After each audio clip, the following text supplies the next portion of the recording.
For those people who are looking at the situation of the Muslimin around us and say there is no hope for this ummah is destroyed, there is no hope for it. Those who look at the situation of Islam and Muslims and the countries of Islam and Muslims being eaten up by other people. But Allah, I will tell you, every single person that has made an effect in this dunya was not a really great man before they became great. They were not particularly talented, not particularly educated, not particularly eloquent. They didn't need the permission of everybody. They didn't have the help of everyone as well. But Allah, they had one thing and one thing only, and that was a deep burning desire to achieve something.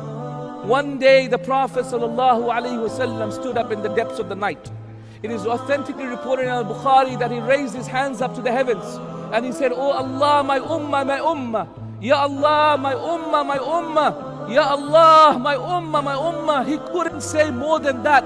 He couldn't finish his sentences because he was so emotional. Until the night passed and the last third of the night came, until Fajr time came. And at that point, Jibreel alayhi salatu wasalam came down and said, Ya Muhammad sallallahu alayhi wasallam, Allah has sent me and said, Ya Muhammad, your Lord will not disappoint you regarding your ummah. Your Lord will not disappoint you regarding your ummah.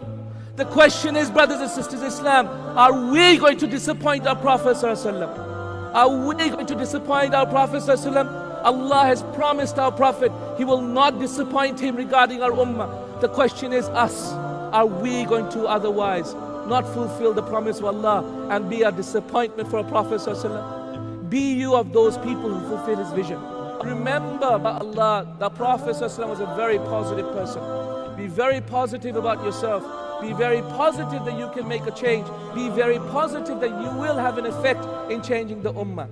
Every single time, the believers in the Quran and the Sunnah of the Prophet ﷺ were being negative, the Prophet was positive. Every single time. When Yusuf alayhi salatu wasalam was in the bottom of the well, in his greatest moment of despair, there came upon him an angel by the name of Jibreel, who told him that Allah subhanahu wa ta'ala told him the following thing: لَتُنَبِّئَنَّهُمْ بِأَمْرِهِمْ هَذَا وَهُمْ لَا يَشْعُرُونَ. Verily, O Yusuf, a day will come when you will tell them about what they have done, and by Allah, they will not even know that it is you telling them. And this is the positivity of Islam. When the mother of Musa alayhi salatu wasalam was despairing, what did Allah subhanahu wa ta'ala tell her? Allah subhanahu wa ta'ala told her, throw Musa into the river. Indeed, my enemy will grab him. And then by Allah, out of Allah's mercy, in some way or the other, Allah will return Musa back to his mother so that she does not despair. Positivity in the eyes of negativity. When the people stood there and said, we're going to throw this little boy by the name of Ibrahim into this huge fire, what did Ibrahim say? Hasbunallahu ni'mal wakeel. Ibn Abbas said, this was said by three people.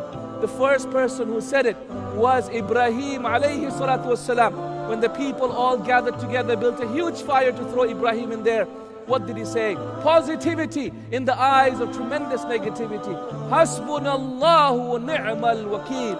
Allah is our protector, and enough is He a protector over us. For those people who are being harmed, who are being hurt by your families and by your situation now. But Allah, remember the situation, Imam Ahmed rahimahullah, and remember that he was also harmed and hurt for years and years. He was lashed until his arms were out of his sockets, yet he never gave up being upon the truth. For those who look at the situation of Islam and Muslims and the countries of Islam and Muslims being eaten up by other people, but Allah, never despair. Let me tell you what Ibn Kathir says in his Bidaya and Nihaya, and I recite to you the following. He says, 1,000,000 crusaders entered into Bayt al-Maqdis and they did with it what animals do in the forest, and they perpetrated that which even the shaitans do not do. In 1 week, they killed 60,000 people. From them, the scholars, the worshippers, the imams of masajid, and the ascetics. They put up the cross over Bayt al-Maqdis. They brought into Bayt al-Maqdis the pigs and replaced the adhan with the callings of disbelief and shirk. And people cried and they cried and they cried, and they thought that Bayt al-Maqdis would never ever return to the control of Islam and Muslims, and that there will never be an end to this trial and tribulation of the people of Islam. So the disgrace upon the believers continued until Allah raised from this ummah a hero who planted the love for the blood of struggling in the path of Allah flow through the veins, and he planted the spirit of struggle and valor in the souls, and he destroyed the pessimism that had unsheathed the hearts. So there stood the man by the name of Salahuddin, and he called out from A'maq and Jadana. He said, "Oh, woe to Islam." On that cry, the heroes from the army of Muhammad sallallahu alaihi wasallam stood up until they met the Crusaders, and they killed 30,000 of them, and they opened up Al-Quds and they purified the sacred lands from the evil ones. Their victory continued until the Crusaders had no option but to pay the jizya from a lowly hand, after the Crusaders had been the commanders in authority in power for 91 years. My brothers and my sisters in Islam, those who are despairing about the situation of the ummah, by Allah, it could be we are on that 90th year. We could be on the 90th year, the year before Allah gives this ummah victory. You know what?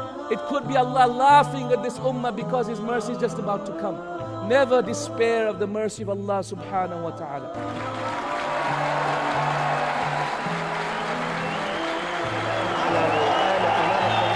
The news of the General Assembly's decision to upgrade the Palestinians' UN status was the cue for wild celebrations across the West Bank and Gaza. In Ramallah, thousands hit the streets for a frenzy of flag waving and fireworks. Many in the crowd expressed their delight at the UN's decision and their pride in President Mahmoud Abbas following his speech. Every day we tell each other that this day will be the last, and tomorrow we all can go home free, and all this will finally end. Palestine, tomorrow will be free. Palestine, tomorrow will be free.